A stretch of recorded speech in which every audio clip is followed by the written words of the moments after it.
Namaste and Inlakhet, and welcome to this episode of One World in a New World. I'm your host, Zen Benefiel, and as always, please subscribe, like, share. It's the only way that we can show that we care, right? That's the social credit for today. So please do so, and thank you very much. And also, I'd like you to visit planetarycitizens.net, where you can pick up my latest book, Planetary Citizens, Awakening the Heart of Humanity. And it speaks to the unity of people in a wonderful way. And it's got great reviews on Amazon. Prior to that, I wrote another book called Zero to One, Making Our Way Toward a Conscious Civilization, which is important for today. And you'll see from our guest that just how important that is.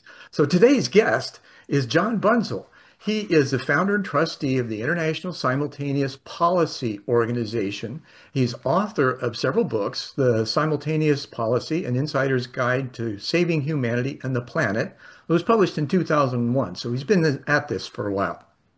Global Domestic Politics, A Citizen's Guide to Running a Diverse Planet, was published in 2013, and he co-authored Simple Solution, a way to think about solving the world's biggest problems, published in 2018.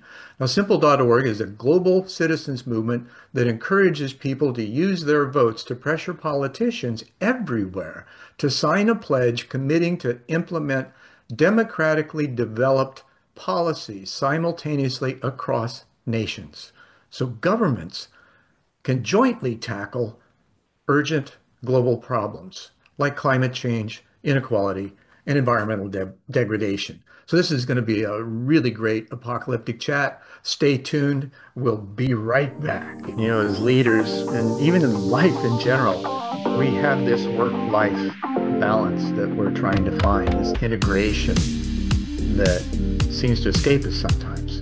Success without balance drains both the leader and the team.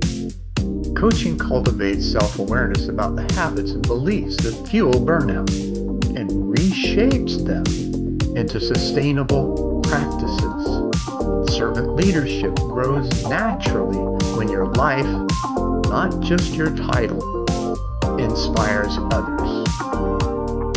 If you'd like to know how to increase that inspiration, please visit BeTheDream.com. I know I can be helpful, and there's a lot of value there. Thanks so much. Have a great day. I'll see you on the other side. So, John, it's great to have you here. I love what you're doing, and I'm really happy that we've finally been able to connect. It's been a challenge, right? Yeah, well, thank you, Zam. Really appreciate being invited, and I'm looking forward to our discussion today. Thank you. You're very welcome. And you know, we've talked before quite a bit and somewhat extensively. Yet this is a little different entrance into the world of connectivity, right? Where you have basically two lives, inside and outside. And we're usually bereft of speaking about the inner one because it's often so weird and we think people will kind of give us a stiff arm if we bring it up in conversation. And, you know, the cursory life in the world today really isn't serving us. So taking these deeper dives into what's going on inside, which if you look at the ancient texts and even modern day science and physics, it's you got to fix the inside before the outside will work. So we're going to dive inside right now. John, Absolutely. it, it- with that preface, right? When did you first notice this deep connection beyond the physical world and the things that often seem to distract us? For me, it was funnily enough a Sunday lunch with my family, my kids, my mum. Um, this was back in like end of 1998, Hmm. and we were just talking about this and that, and my kids were talking about climate change because they were covering it at school. And after the meal, my mum sort of turned round to me and said, "Well, John, what would you do about climate change?" And which kind of nice question, nice Right, kind easy of put you on question. the spot, right? Yeah, but it was something about the way she challenged me, Zen, which I don't know. Maybe it's because I'd also had a glass of wine or two at lunchtime. I don't know, but it was something in the way she challenged me that caused me to kind of go deep inside myself and to just sort of discard all of the sort of ego connected rubbish that clutters our lives. And in that split second, I had this sort of it was like uh, a moment of sort of unity consciousness, or I mean, I didn't know what it was at the time, but I think Yeah, yeah. subsequently Well, reading, what you're kind of describing, there's been a lot of talk in our similarities to computers, right? We got a big biocomputer on our shoulders, right? And there's a term called the recursive function that mm, seems to just be replete with this fantastic opportunity to really look at ourselves and realize that when we have questions, we go inside and we yes, ask them, right? That's the yes, first place we go. And it's just like a computer that queries itself for problem solving. We're designed that way. That's the inner yes, that's side that right. we're talking about, right? So That's wonderful that you right. recognize that. I think it's yes, no, absolutely, and I think it's when we, if we can actually take our ego out of it, out of that Hmm. process as much Kind of as we no ego without possibly can, we-go, right? yeah, then suddenly the solution arrived, and that's what it was like. I think it was also part of my business background of trading raw materials in globally. Then Hmm. I said, well, So you were a it would have logistics to guy, happen. right? Sorry. I say, so you were more of a logistics guy, that, but procurement and delivery. Well, it was more trading of doing the deal. Someone else would be delivering the Okay. goods, but I think it's because of that knowledge of the way the global economy works. I realized that solutions to problems like climate change would have to happen simultaneously Right. among nations, because Well, otherwise, it makes sense, doesn't it? well, You know, it does if you understand the way the global economy works. I think most people think, well, well, nations should just do this, and well, it's the yes. moral thing to Yeah, do. I totally get that. And on top of that, we are one people, one planet, right? So if you're going to Well, do something, it would make sense that you do it simultaneously globally. Otherwise, it's going to be, it may be effective, but it's not going to be as effective because, it's like dropping a pedal into a yeah. pond, right? It doesn't Well, change that, the, that's right. And it actually isn't going to be effective unless it's simultaneous because right. of what, this first mover competitive disadvantage. Any nation that actually acted alone to carbon emissions significantly would, because of the higher taxes and regulations that would entail, would make Hmm. its economy competitive. And so, of course, no nation wants to act. And that's why nations are not acting, Right, as right. significantly as we So need. before we get into that a little bit, I'd like to go back into your younger life. Do you remember any situation or event that gave you a sense of awe and wonder about the synchronicities that you were experiencing or the connection that you at least thought might be happening and the awareness of that interconnectivity? Not really, no. I mean, that was why this moment in 1998 was such a surprise because, Mm, throughout my life, I've just been a very ordinary person, very much okay. focused on the exterior. Uh-huh. Uh, and so I can't really think of any particular moment that until this point in Well, that's probably 1998. pretty normal, right? We're all kind of drawn in. We're taught to be drawn into the outer world, right? To find Yes, a place to yes, fit in, to function, to provide, sometimes to provoke, right? yeah. So, with that, then, when you um, began doing this work and looking at that reflection of that unity consciousness experience that you had in that moment, how did that propel you into the deeper dive of, what can I do personally, right? Because Mm. we all, when it boils down to it, we can't make other people responsible. We have to be individually responsible for what's in front of us to do. Otherwise, Yeah. it's still kind of disconnected and disjointed. But when we work in concert, that you've, and I'm sure you've experienced that in the trades that you've done and the work in that perspective, it just brings a whole new level of, um, I don't want to say happiness, but that's kind of how it feels. It's a certain, and I don't go into the ego thing with pride and things like that, but it's the confidence and the pride that, okay, I am contributing, right? It may be Yeah. small, at least I'm doing something. So in that something, what did you find was most appropriate for you to continue with? Well, I mean, from that moment on, that moment itself, it was very clear to me in that, although I couldn't really articulate it, but it was clear to me that there was a very practical uh, political process that Hmm. could be. Um, and so I spent, the next year or two reading as much as I could, really trying to sort of figure would actually look like and Right. how it could be put into practice and so on. So that has been my passion ever since. Hmm. Well, and Um, at that time too, turn of the century, there was some stuff on the internet. It was just beginning to become, you know, popular.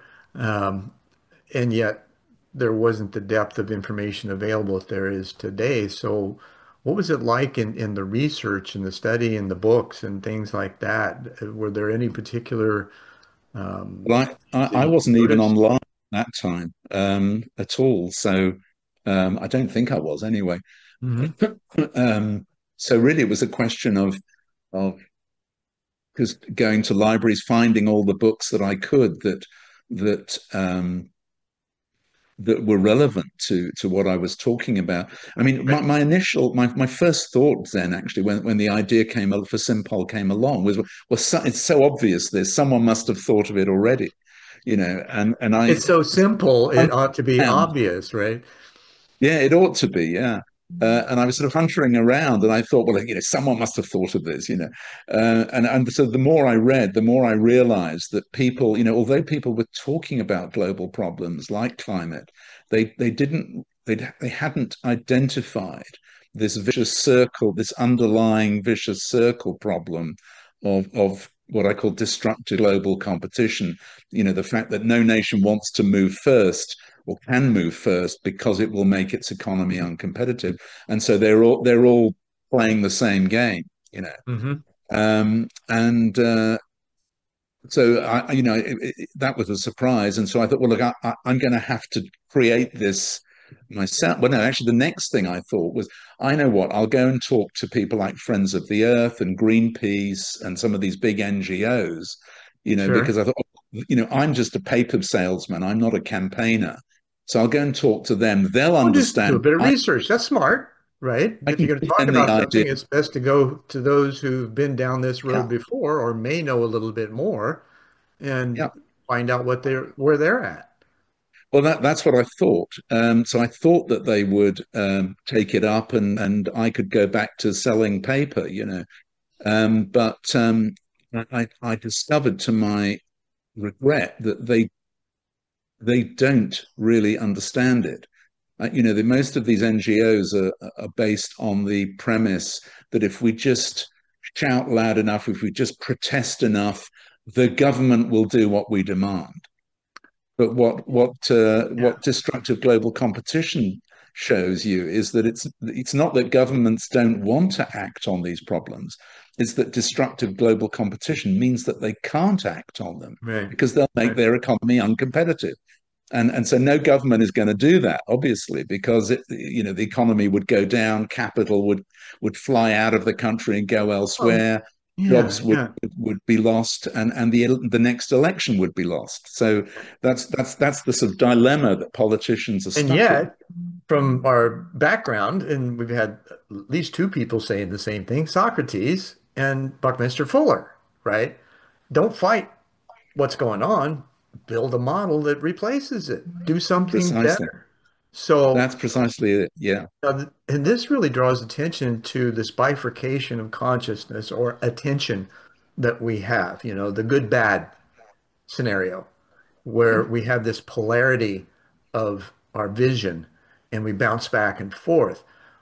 How do you feel about the focus of attention, intention, and interactions that lead to positive change as opposed to the opposite of, oh my God, pointing fingers and this is wrong, this is bad, Mm, yada, yada. And then there's got to be a bridge in there yes. that moves us from focusing on that, because where energy goes, or where consciousness or attention goes, energy flows, right? We know that from physics now.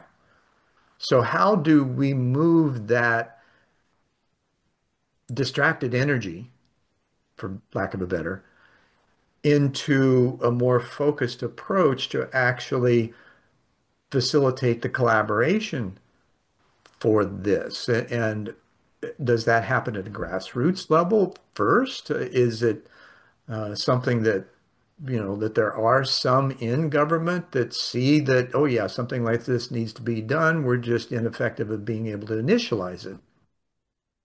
Yeah. I mean, I think ultimately it comes down to consciousness.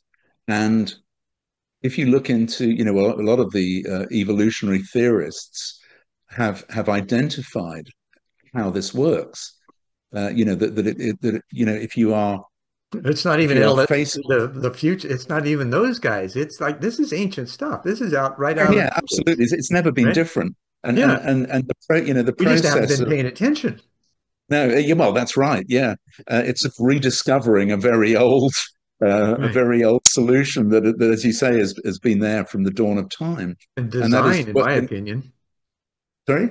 I say, and a design, in my opinion, we have this natural, like we have the natural inner and Yeah. outer distinctions between Yes. our lives, and yet we live one life. So how do we bridge those two in order to find that wholeness and that unique oneness that we can experience? The idea of oneness, was thought of as woo-woo back in the 80s when all the new age people were talking about it. And now today it's far different because the diversity, the individuation, the collective participation with each one of those individuals that has a piece to contribute. It For just, sure. again, it makes sense, Sure. right? But I think the problem I think with is everything you said is correct, but I think it's a question of changing life conditions. Hmm. Life conditions Oh yeah, have a hungry evolved. person is not going to be happy. Sorry. A hungry person is not going to be happy. Well, absolutely, and we're faced today under globalization with a whole new category of problems. Hmm. That if you think about it, the nation state, which is generally the largest and highest form of governance that we have on the planet, Right. is designed to solve national problems. But Hmm. we're now faced with a whole new category of what we could call global problems, uh, Right. uh, or I would call them simultaneous. They need Sure. Well, simultaneous problems, and which guys like Donald require Keyes back. a new form of governance, Hmm. which we need to develop. And the way that process, I think, of going, coming back to what you asked in the beginning, is a process of differentiation. You can't integrate unless you've first differentiated. And I think what people need to do in their mind is to differentiate between national problems and global problems, and to Right. realize that for national problems, we need a governance tool, and that's the nation state. But for global problems, we need a new kind of tool, and Sure. that's Sure. Simpol or something very similar. Yeah, it's Um, simple. Planetary and I citizens. think when We're all people, working on this together, right? We each, like I said yeah, before, we each have a piece.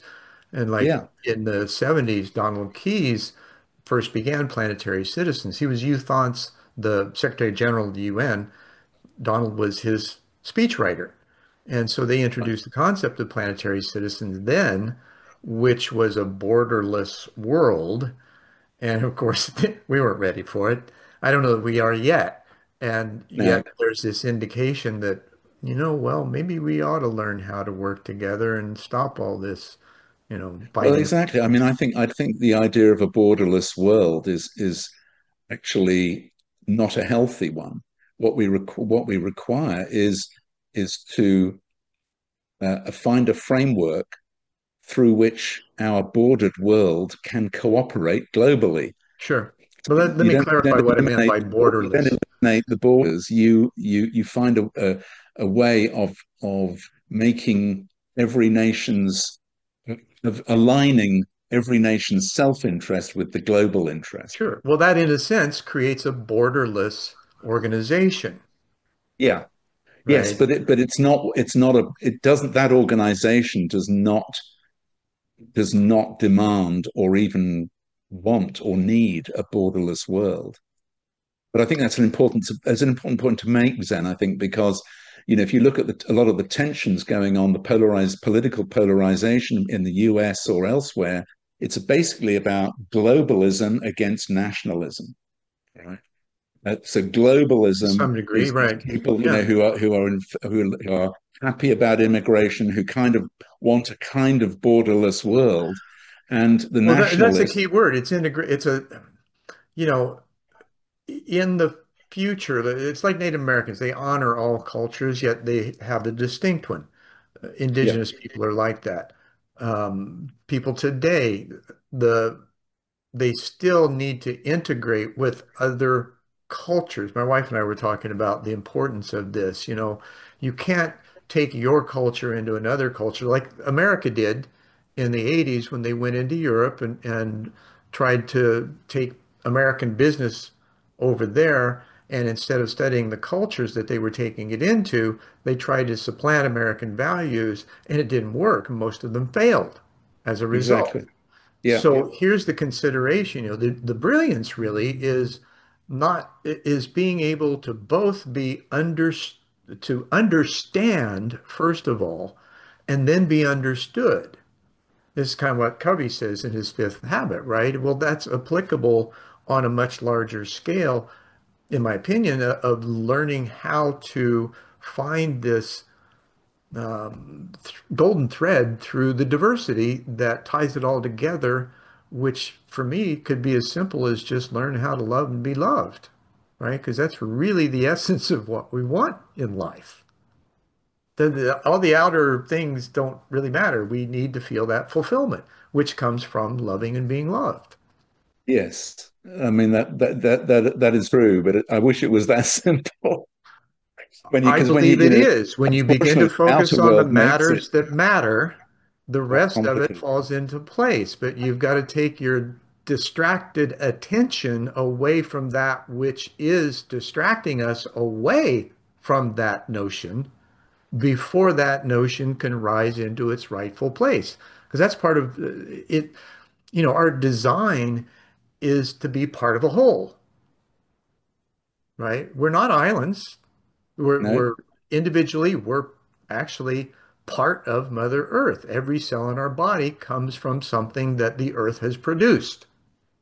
yeah, So there's that lineage there that we don't understand or recognize yet.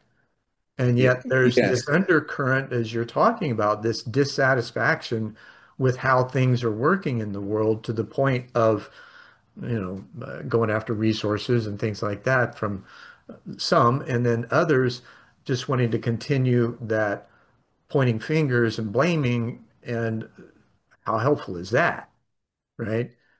So we're still immature.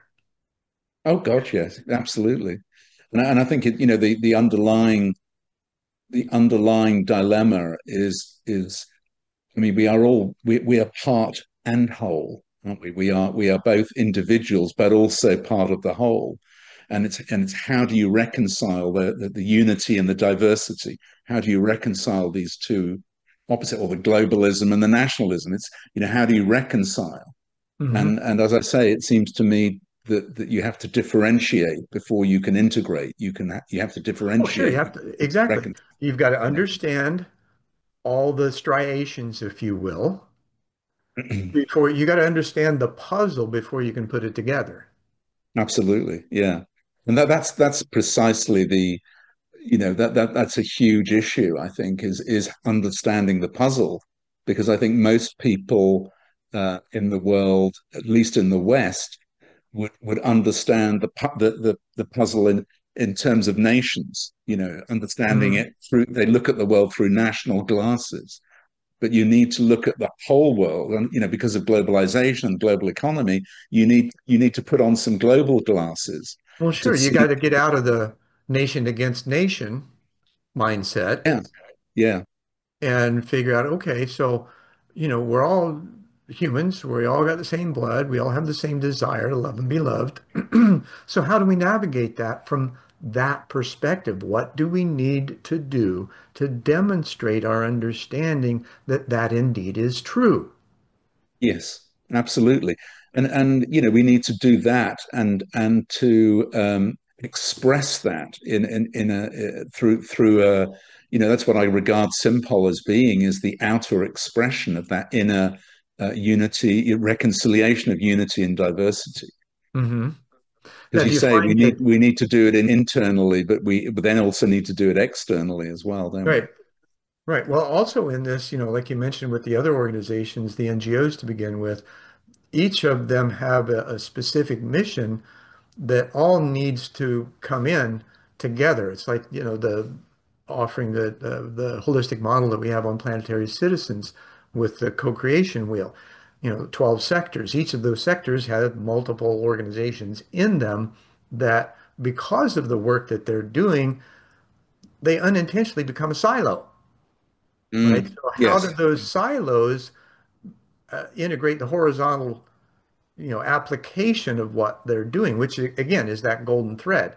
How do we tie into the work that we're doing that fits in and how it fits in with everyone else? And I know that's a challenge that's just only recently come to light because of the internet and the interconnectivity of the world and instantaneous news, right? Which, can prompt all kinds of things.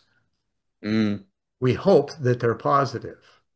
Sometimes they're not. Absolutely. And Well, sometimes as from ever, a there's some positive, some negative. right, right. Well, and from a depersonalized place, looking at, okay, in the larger term, what would be the things that need to happen in order for this evolutionary process of humanity to move forward?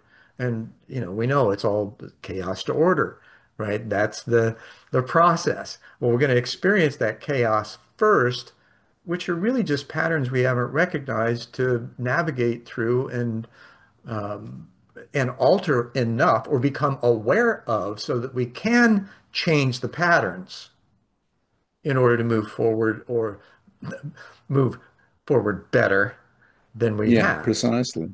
Yeah, and as you say, it's about it. We need to expand our consciousness from in the political terms, from a nation-centric level of consciousness to a world-centric level Right. of And the consciousness. nation centric is not bad, right? Oh Because no, it no, basically it needs has to its be able to take care place. of its people. And that's again why the differentiation is so important, because if we can differentiate between policies that can be implemented by nations alone, and on Hmm. the other hand those that need global and simultaneous implementation, you're supporting both. Sure. So it becomes a Sure. both and Do you find and that this is pretty much a self-initiated activity on an individual level of the passion and purpose that people feel to become involved in this kind of work? Because most people, we got to admit, they're selfish and self-centered. well, And that's yeah, the I way wouldn't. we've grown up to Well, be yeah. that I think way. it's more. It's a more. I mean, in my experience, then it's when I started this, like I said, I thought, well, this is just so obvious, Hmm. and I found in talking to people that most people didn't really understand it. A few people did, but most people didn't. And I thought, well, this must be because I'm not articulating it correctly, No, or it's because of there's lack of critical thinking skills. but it's, as you say, it's a lack of critical thinking skills, and it's a lack people because people can't understand what they can't model in their Right. minds. And if they can't model the whole global system in their minds, they won't be able to see destructive global competition, and therefore they won't understand what Simpol's all about or Right. why we need, Absolutely. you know. And it So applies to the same it's a thing. consciousness problem. Yeah. Absolutely. Absolutely. And it applies to the same thing as, we've talked about awakenings and things for me and for others, this inner experience that it goes beyond this world in many cases. Without a direct experience of that individually, if a person who's had that tries to tell a person who has not what that experience is like, it's like you're on, uh, We're talking Dutch. yeah, you miss each other completely Yeah, because there's no reference. exactly. Exactly. I mean, what the ways coming back to the NGOs like Greenpeace and Friends of the Earth, one of the things I would love to suggest to them is to say, guys, make a list of all your policy demands and then ask yourself honestly which of them could be implemented by a nation alone without harming its economic competitiveness. Now, if they honestly did that exercise, they would probably find that most of their policy demands require a global and simultaneous approach. Right. And in that way, you might be able to sort of help them open their minds a little bit to Sure. the Well, and need isn't it for. a matter of, so one of the things that, there was a guy back in the 80s, he wrote a book called The Strategy of the Dolphin. His name's Dudley Lynch. He was an Don't know that organizational one. development guy, right? Yeah. And he wrote another book later called Mother of All Minds. And in it, he presents the idea of the human being having an alpha mind and an alpha chassis, so the mind body thing, Hmm. as we have been, which is steeped in competition, right? Yeah. Then with the new consciousness, he's saying, okay, now we have the opportunity to instill a beta mind, still in the alpha chassis, but the beta mind understands the concept of oneness. Now, what we do with that is still a huge challenge, right?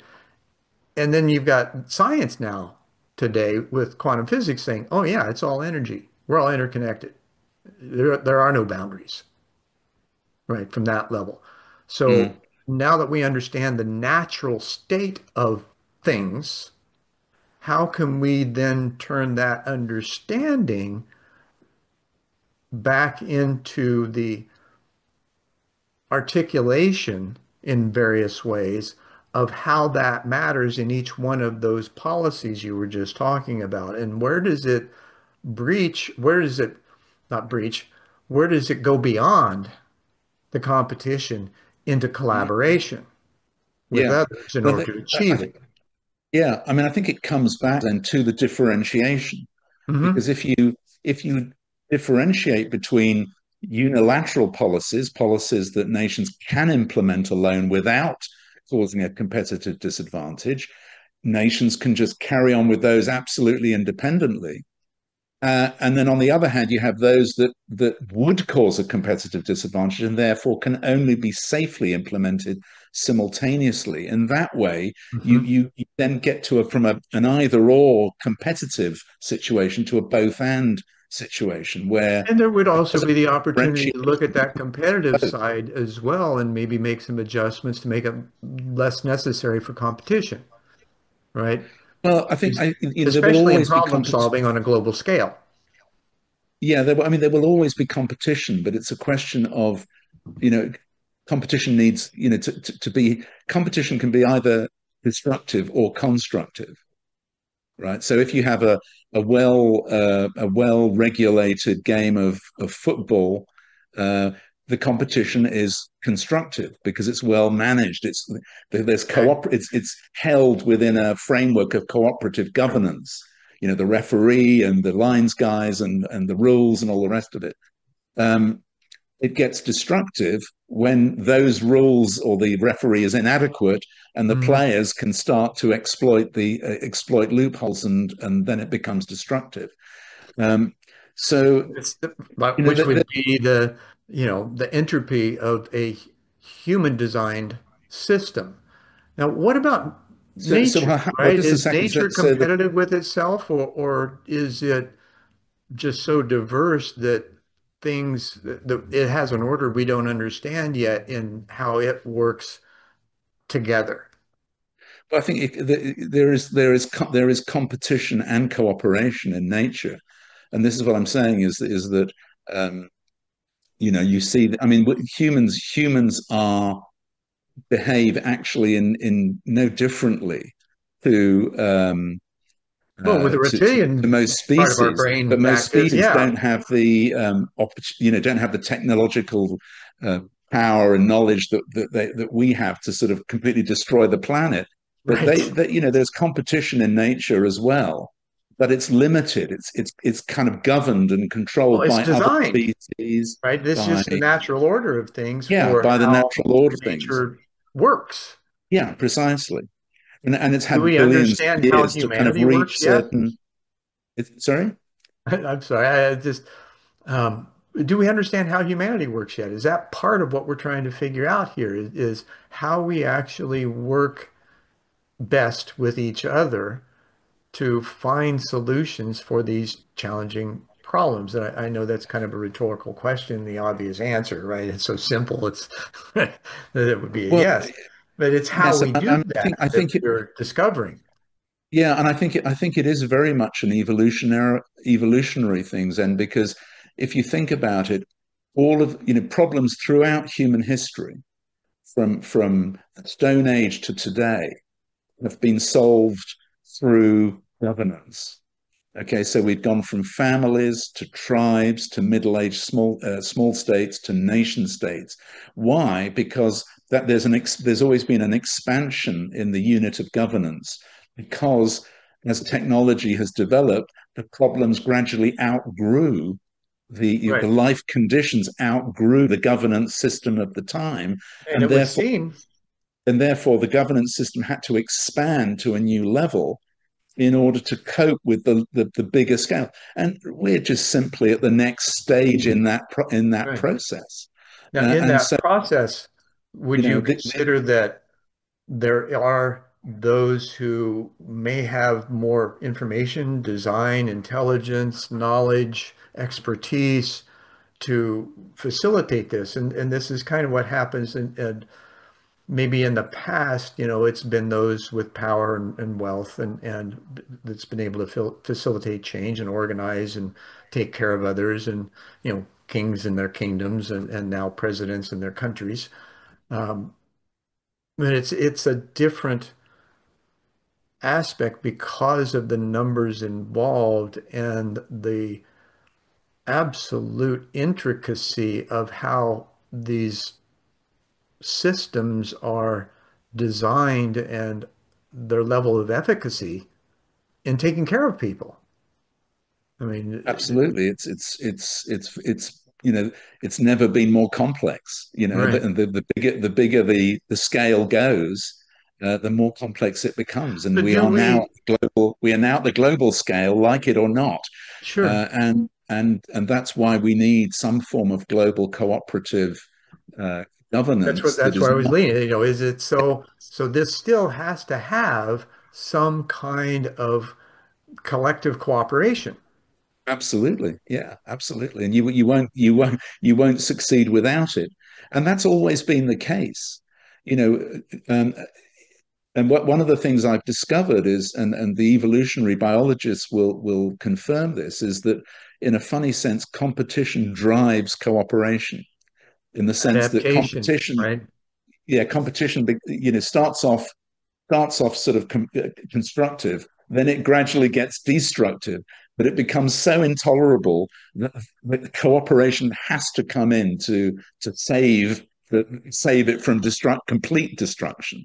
Right. And that's sort of what's happening now. We have 200 odd competing nation states, and the world is falling apart.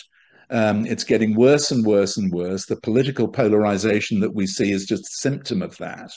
Mhm. And ultimately, the only solution will be some form of global cooperative governance, not a world government, but something I would like to think like Well, Simpol, yeah, that some type of makes administration that monitors the it's basically activity and I makes mean, sure they're Simpol all is getting along, like a right?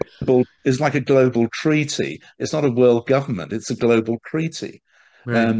But it's one that is much more coordinated and would be implemented simultaneously, so that no nation loses out and everybody would win. Um, Now but that's a tough. philosophy that It's a many tough, would disagree tough with, ask right? that. Sorry. That's a philosophy many would disagree with, because of the Oh yeah, there's many feeling who of would it. disagree with it, but there's many people who would just simply say, "Oh, well, that'll never happen." You know, Right. that's probably the biggest objection that I hear, and I understand that. But I think people need to realize that it's not the suggestion of simultaneous implementation that is outlandish. It's the fact that people's consciousness is still Can't lagging grok so it. far behind. You know, Yeah. if people really understand, like we were saying before, when people understand the whole puzzle, then something like simultaneous implementation is just, oh yeah, well that's obvious. Yeah, of course. But Hmm. if you don't understand the whole puzzle, you would say, "Oh, that'll never happen," and Right. And it's generally because of that lack of interconnection that people have that prompts that, right? yeah, There's yeah, this, and it's unfortunate yet true. We've been focused on building the outer world and learning its constructs, its designs, our ability to manipulate it to our satisfaction. And yet there's been this, repertoire of ancient texts and spiritual practices and things like that that, as I mentioned before, are self-initiating. You can't force someone to look inside and change. That's something each individual has to do on their own.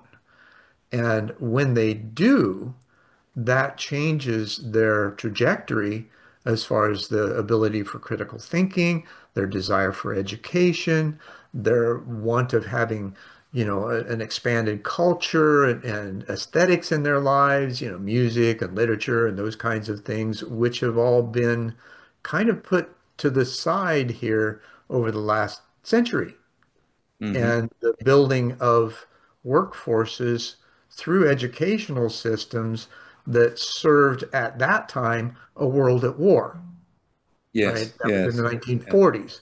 And that same yes, system still exists. It hasn't morphed into what it needs to be, especially in dealing with student-centered activities. We're still trying to put them in boxes, test them, do, data scoring, ranking, normalizing, all those yeah, kinds of yeah, things.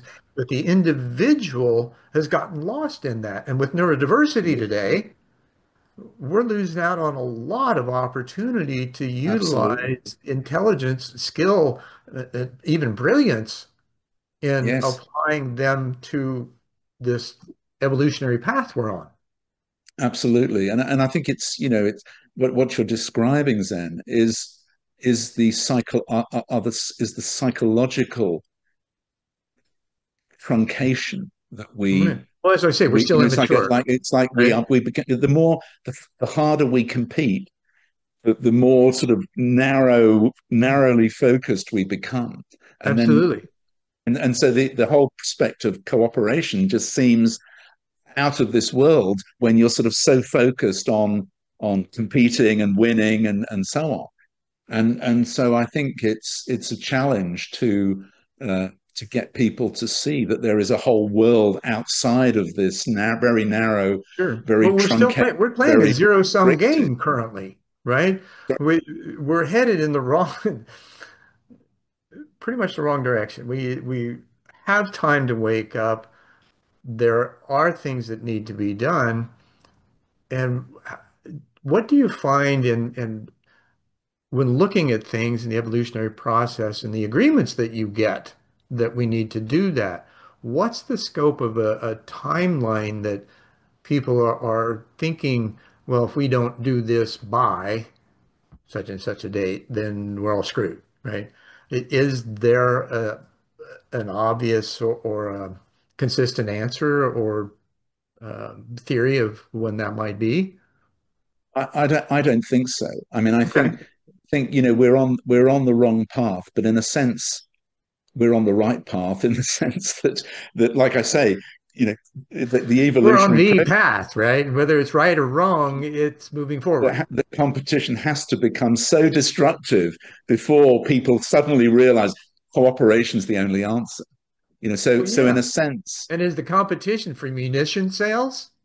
well, it's everything, isn't it? It's I know. I just pointed to the war, and is killing people yeah, the right thing to show that killing people are wrong? It's wrong. yeah. I mean, It just doesn't make any sense. I mean, the competition in the broadest sense, um, but people won't. I don't think there is a timeline. I think all we have to do is to realize that Well, time's malleable, and competition quantum also physics is always showing that. produces a crisis, and the only solution to that crisis has always been and will always be cooperation.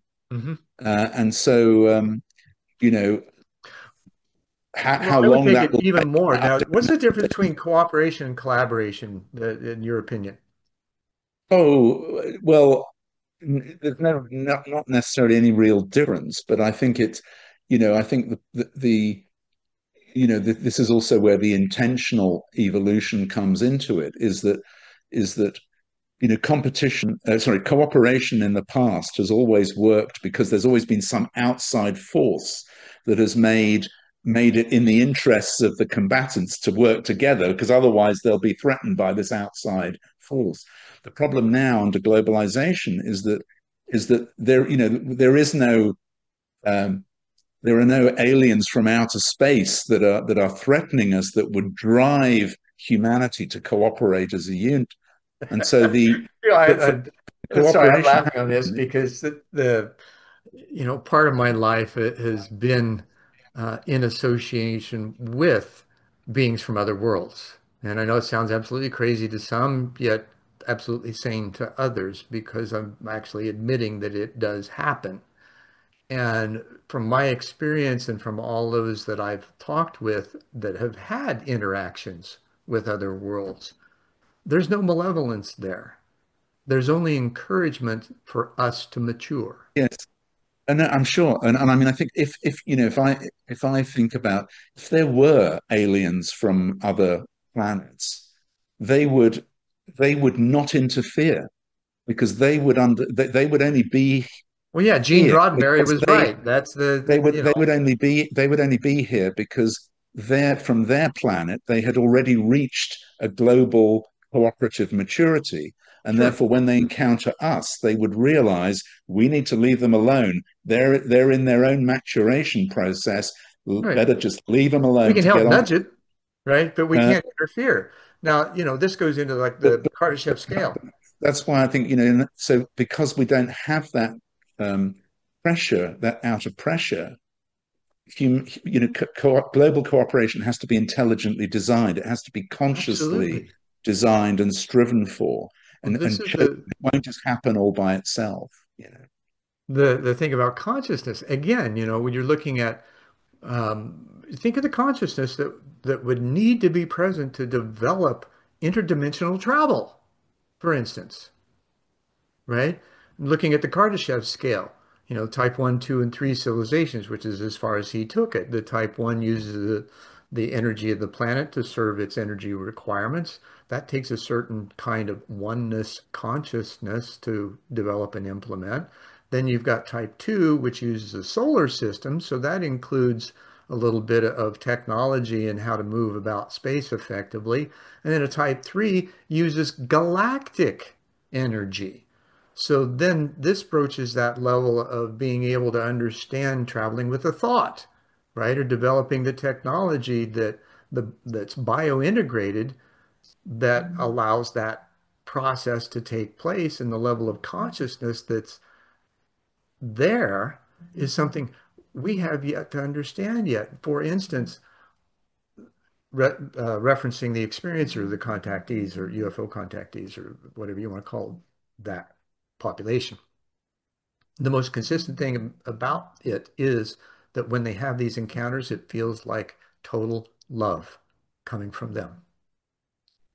So that's a Well, level. I can't speak to that because I don't really Well, there's plenty know. of But references to it for those who want yeah, to do the research, and my own experience has been such, right, that their level of consciousness is so that they operate in that place of complete union with themselves. They've integrated their inner and outer experience to the point where it's one.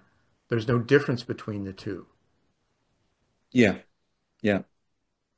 Well, I think they are, if they exist, they're no doubt much more advanced than we are, and Well, that we absolutely. have And I to, guarantee I stake my life on it because I've had the yeah, direct experience of which many don't relate to because they have not had it. no, well, There sure, are hundreds of thousands of those like me who've had experiences and don't talk about it for the very reason that they get rejected in public and yeah, I they understand, yeah, downplayed yeah. and all of that. Well, I don't care anymore. You know, it is what it is. And you're not going to take my truth away from me. Not, I'm speaking of you. I'm just talking about No, general. no, no. I don't wouldn't say that at all.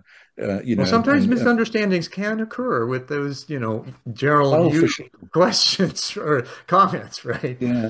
Yeah, but I mean, I sympathise in the sense that that's it's very I sort of feel with Simpol, it's almost a similar situation because, Well, like that's I my say, people point. the reaction of most people is, oh, well, that'll never happen. So it's kind of the same kind of disbelief that you're But the talking thing about. is, it has to happen for us to become a flourishing, thriving civilization as opposed to one that's dominated and controlled by a few by management of resources, right? And so, when we cannot call ourselves fully human, in my opinion, until poverty is eradicated, until hunger is eradicated, until proper housing is, the homelessness is eradicated. Now, how do we Absolutely. do that? There's propositions, there's things. Back in the 90s, I was involved with a small group of people. We had some property in a business district or outside of town, sort of. And in this industrial area, we had manufacturers that were making shipping containers into apartments that could be stacked. We had, ideas for community gardens and, rec centers, things like that. And we presented it to the city. The city loved it, and the neighborhood rejected it because they didn't want it in their backyard.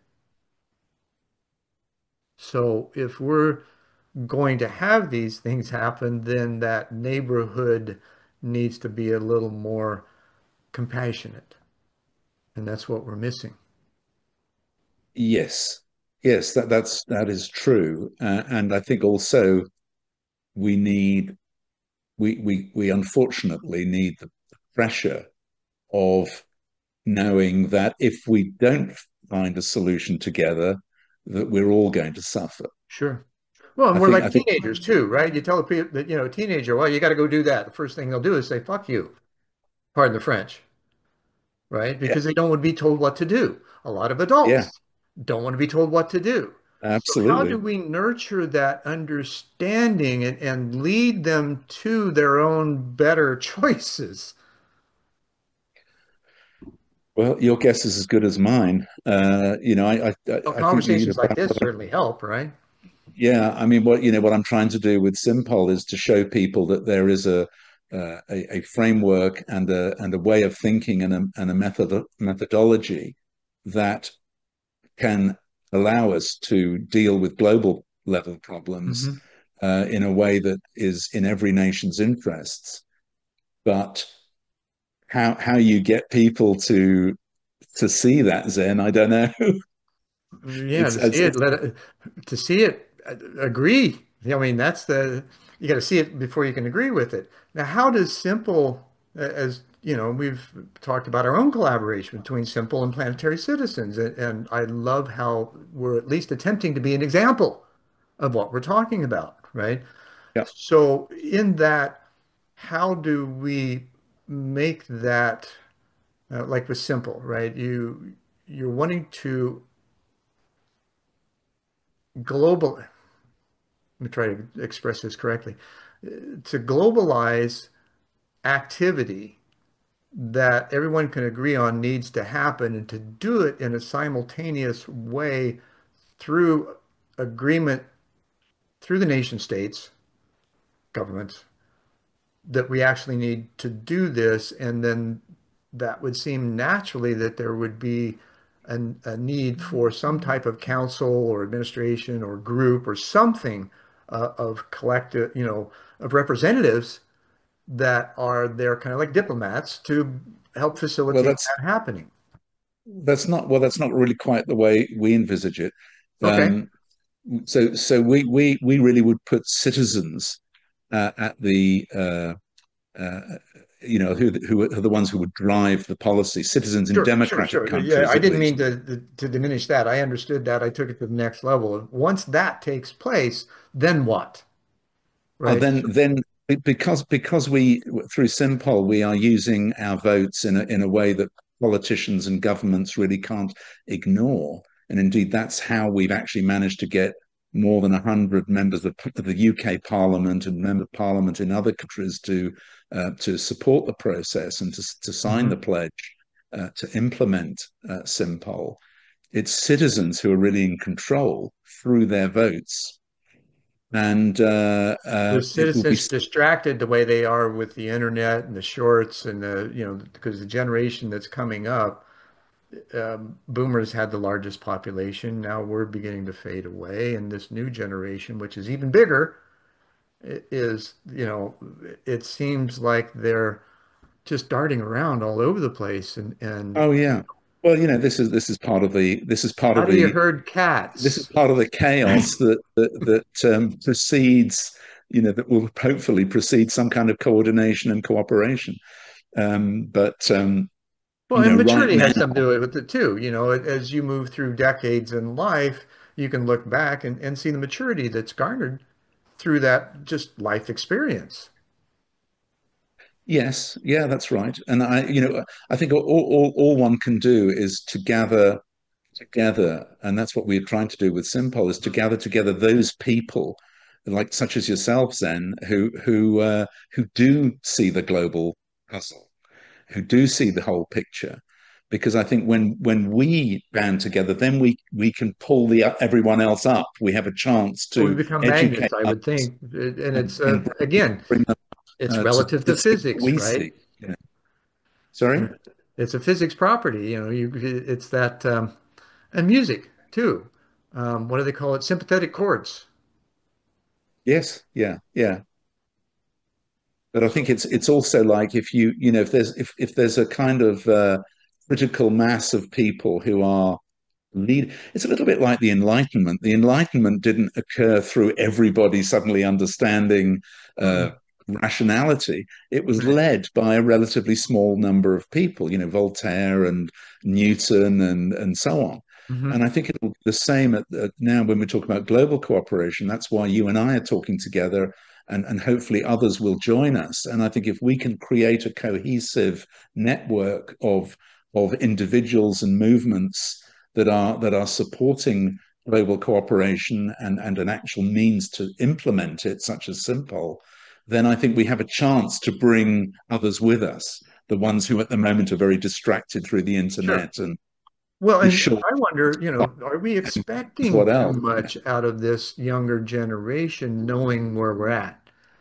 And because they're just learning, they're just hopefully beginning to learn how to have fun with life and professions. And, they're just beginning this launch into the world as it is and finding their own place in it. Are we expecting too much from them, or have we also contributed to their own confusion and chaos because we're trying to push too much at them, right? Well, I mean, yes, probably. I mean, I'm sure that, Um, well, we know that life as a whole is chaotic and confusing, and now it's more confusing than ever. With, as you say, with the internet and all these social media It platforms and it so on. can be for an undisciplined mind. Well, yeah, but Absolutely. they, they are young people, and some of them are perhaps not very disciplined.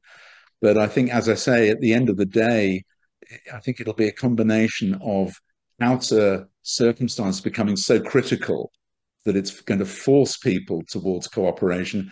Plus, as I say, a network of people like ourselves who with a framework such as Simpol can actually hopefully attract people who are beginning to who are beginning to listen because the pressure and the chaos is becoming too much for them. It's Hmm. becoming unsustainable, basically. But who knows? I mean, I think it's very difficult to predict anything, is it? Isn't it? I mean, who knows how things Yeah, will why work? would you want to when you have the opportunity of designing and constructing what happens, right? This is one thing that we miss is that we are creators. We absolutely can move mountains, right? And we And we've need proven to. that, right? We can dig tunnels through them. We can even bore in the earth and create cities underground. These dumb, deep underground military bases that Mm, many people know about, right? Those are whole cities that are underground, designed for taking care of those in any kind of, global catastrophe, be that a nuclear war or whatever, or catastrophic, or an earth shift, right? Earthquakes, things of that nature, which are beginning to happen much more.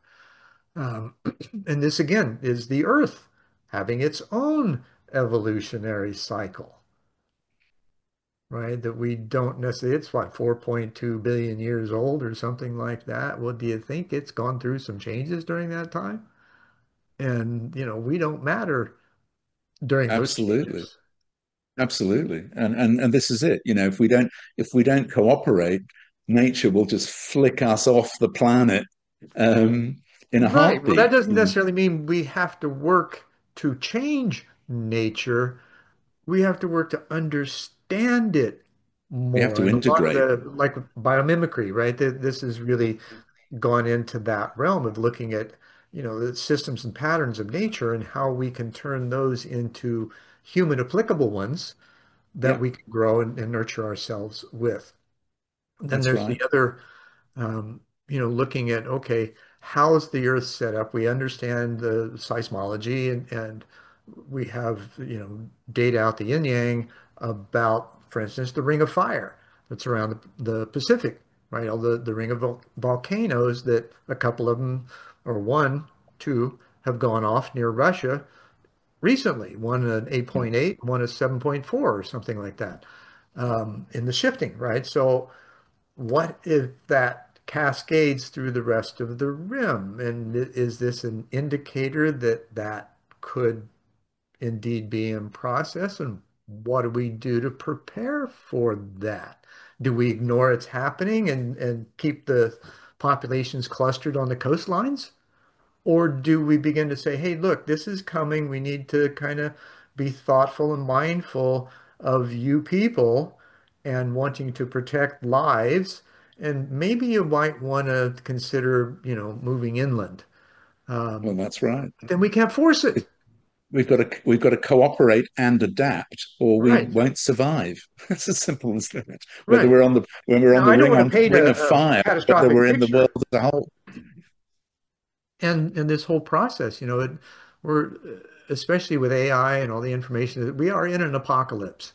Now, the apocalypse, its basic meaning, many people confuse it. I think you ask 99 people or ask 100 people, probably 93 of them will say it's the end of the world, right? There might be a few that are intelligent enough to know the root of the word and what it means, which is uncovering knowledge, right? So as all this knowledge, I mean, look at what AI is doing.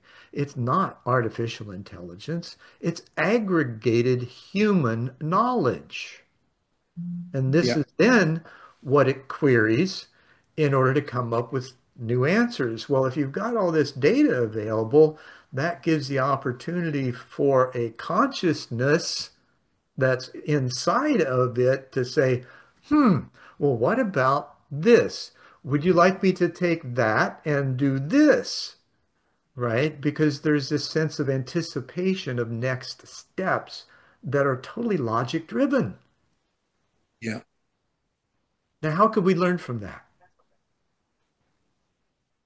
Well, I think we have there's lots to learn. I think um, certainly any technology can be used for good or evil, and I think AI has a lot going for it, which would be very very promising and potentially hugely beneficial to humanity, as you say. Hmm. But it will need to be regulated, like all Well, we need to technologies. understand its capabilities and its right use, right? Well, Or at least, absolutely. Before it's too late. yeah, well, when I first jumped into it, my stepson introduced it to it in his junior year in high school after he got in trouble for using it. Um, and I kind of put it off, and then I started looking at it. And the one thing I noticed immediately was the emotional intelligence it carried. And I didn't know that, but well, I don't know that it was intended, it's just something that in the responses I got from my queries, it right. demonstrated it, right? And you have to have it in order to respond in the way that it did. It's not something you just, you know, I start to pull out of thin air. That obviously they pull it out of thin chips. Um, and in this, though, there's this amalgamation of information that has this underlying human friendly, compassionate, emotionally intelligent consciousness. And I see it replicated in every instance that I've engaged, and other friends have too. And Mm, yet there's this fear that it's going to take over and things, you know, there may be those who are trying to manipulate that. I'll say, sure there will. with the panoply of the gamut of human consciousness or human activity, good, evil, right? There are, the mixtures where people can be so self-serving that they can do it and attempt to destroy others in the process. Statistically, that is probably the case, and yet this is not going to change AI being present, Oh right? no, We've got no, it. no. No, like I say, it's the same throughout human history. With any new technology, it has Mhm. to be regulated, which means that it doesn't, you don't get rid of it, but you have to regulate it so that you regulate out the bads and keep the Sure. goods. Now, You know, does the regulation comes from two different places again, right? Do you rely on the mindfulness and the consciousness of the individuals to know the difference and implement their own best use toward human development or their own development? Or do you place outer regulations and impose the rules on others with some type of consequences in the process? I would think both occur, right? That would be logical because we still are in this bifurcated state of inner and outer realities. As those begin to come together and we see ourselves being reflected like in AI, right? Because all it is a reflection of us. So how do we, if we don't like that reflection, how do we change it? mm. Well, I think it's again, I think it's a question of determining what is in the realm of the individual and what is in the realm of the collective, and the regulation will be required probably in both realms. Mhm. But again, Well, at how least to you begin with, and until we can develop a consciousness and a conscience that's applicable to this understanding of oneness and acquiescing toward it. Yes, yes. I mean, I think the, the thing is we're all born needing to learn, Hmm. and so you will always have, it's like I don't know, laws But where do we against. come from? Is there a unity Law, consciousness before we well, come here that we're part of that then we have to well, that's a relearn different once we're question. here, Yeah, right? that's a different question. Yeah.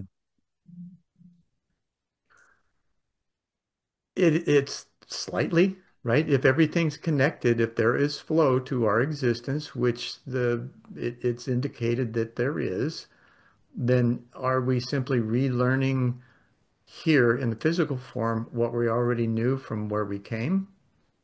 Probably, yeah, yeah. I'm sure that is the purpose of life in a way is to rediscover what we to peel back Connection. the onion from where we actually all came from in the beginning, Right. Right. And which is that oneness. well, and we we're we just have we're to begin informed now, so we got to figure to out all the different, know each other and know behavior. ourselves. Yeah, yeah.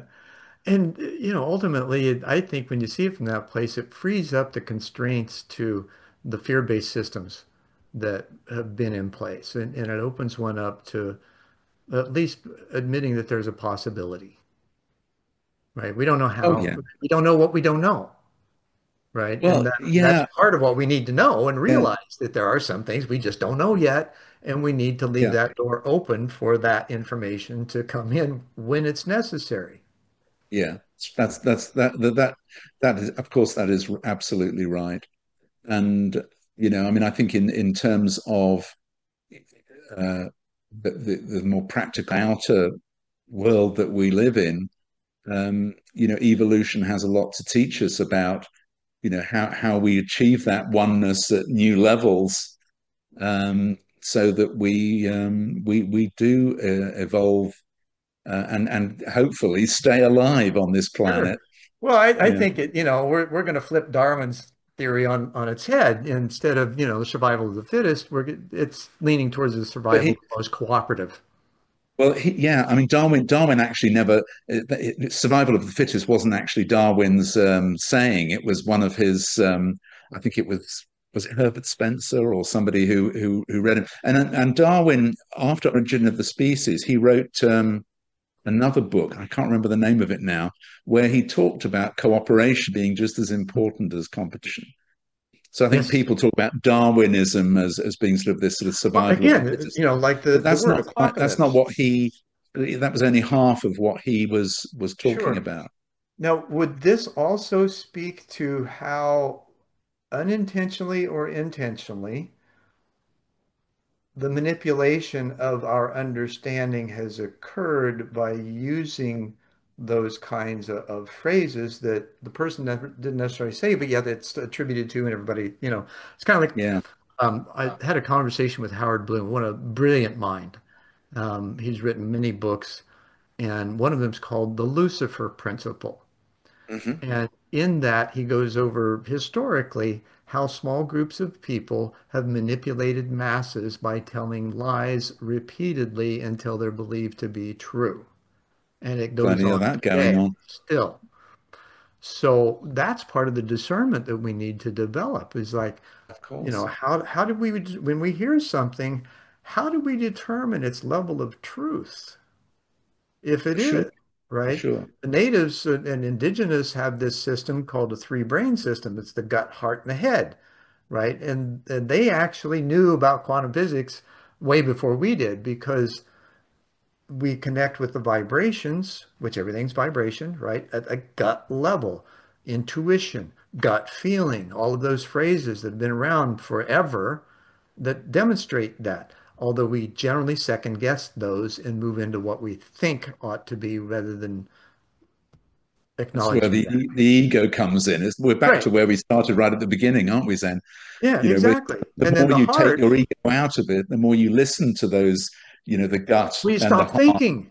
so that You then that you stop thinking and you pay stop thinking. attention to your feeling. And, we can't think our way through a system built on vibration. We have to Absolutely, sense yeah, our yeah, way through and yeah, then yeah. think.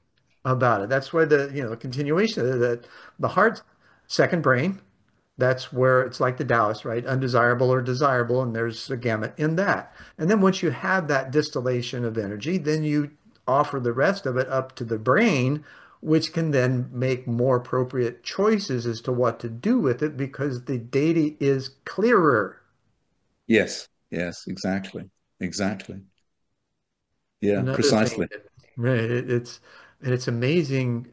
Again, if you haven't had that experience, it's hard to relate to that. But I guarantee you, everybody has experienced a gut feeling Oh, yes. and Yeah. then ignored it and wished it Yes. hadn't. That's right. Right? So there's your evidence. What if Yeah. you'd have paid attention to that? And what if you pay attention to that gut feeling every time it happens, or at least pause and go, oh, what's this? Right? Rather than supplanting what you believe it might be and just shut up and don't think and Yeah. let the Yeah. answer emerge. And it will. Yes. Yes. Yeah. The answers are, as you say, are often latent already inside us, but we just Oh, we're are tremendously failing to impatient, connect right? with them because our egos and yeah, and yeah, all of that's getting in the way, isn't it? So So how I would kind of you laugh sometimes advise? because people talk about mindfulness, and in a sense, what we need is mindlessness. You know, if we're let, Yeah. From that sense, absolutely. Right? And yet the connotation for mindfulness often stems from that going into that place of nothingness, right? That's the yeah, recursive function, going yeah, dissolving exactly, into yeah, nothingness, which is where everything comes from. We've been taught that too, right? exactly, And then waiting for that right use of energy or that more harmonious or just the appropriate energy yeah. to That's emerge that carries the thoughts that go along with it that then allows you to take action on whatever it is. that Zen is exactly what happened in that moment in 1998.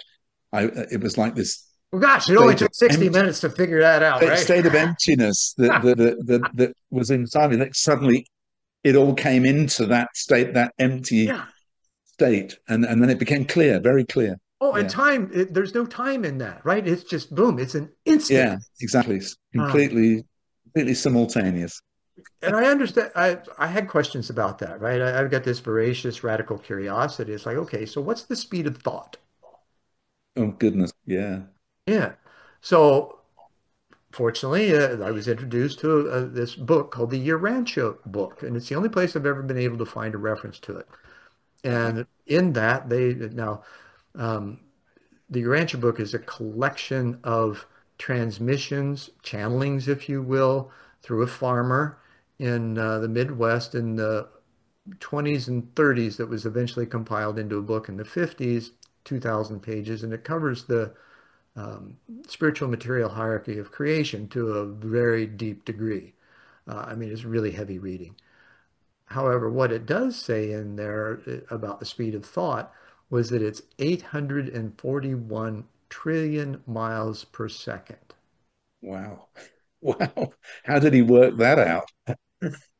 That's fantastic. Well, coming from those realms, again, things that come through to us from other realms we don't understand and yet obviously are part of because of that evidence.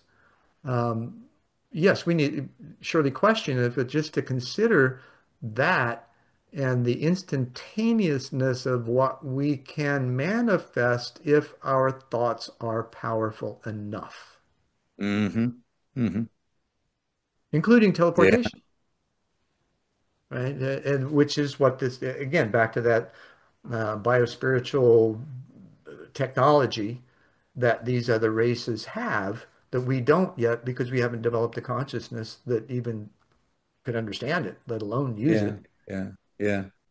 Absolutely. I mean, there's so much, as you say, it's keeping our minds open to the infinite possibilities of what we Awe don't yet and wonder, understand. Yeah, right? Those yeah, those are two places that same place probably because both of them, the awe and the wonder of creation and how it's designed and how impeccably it works when you tune into it. yeah, yeah, exactly. Yeah, yeah. Now, speaking of tuning in, we're about to tune out because we're heading towards the end of time. And I really appreciate this conversation, John. Yeah, This has me just been too, Zen. Me too. wonderful. Yeah, really enjoyed it. Thank you. Oh, you're so welcome. Now, before we part ways, at least temporarily, um, wh- if you could or had some advice or um, leadership um, message to others, individual and collective, how, with your work and how you've seen that progress and the effect it's had on you and bringing you into a deeper sense of alignment, what might you offer for others on on a simple, no pun intended, in a simple framework, right? Well, I can only offer the work that I've done and the organisation that I've started, but which is really an organisation of every citizen that who signs on to it. It's really not mine at all. It's ours. Hmm. And I would encourage people just to check out simpol.org and to have a look. There's also the book you referred to, Zen, The Simpol Solution, Hmm. co-authored with Nick Duffel, who's a psychotherapist. I wrote it with a psychotherapist because it's a question of consciousness Because and it how to sounded help. so insane, you needed to have somebody to give you some grounding, right? Yeah. That's what I'd suggest people could start if they want to find out about Simpol a little bit more. Sure. And I really look forward to working with Planetary citizens and the wider network that hopefully we can build together. Absolutely. Absolutely. I look forward to that too. And thank you again so much. My pleasure. Cats, and thanks for sticking with us for this episode of One World in a New World. I'm Zen Benefiel, your host, and by all means do subscribe, like, share, and go to planetarycitizens.net. Download Planetary Citizens, Awakening the Heart of Humanity. I guarantee you, you will love it. Thanks again, and I'll see you next time.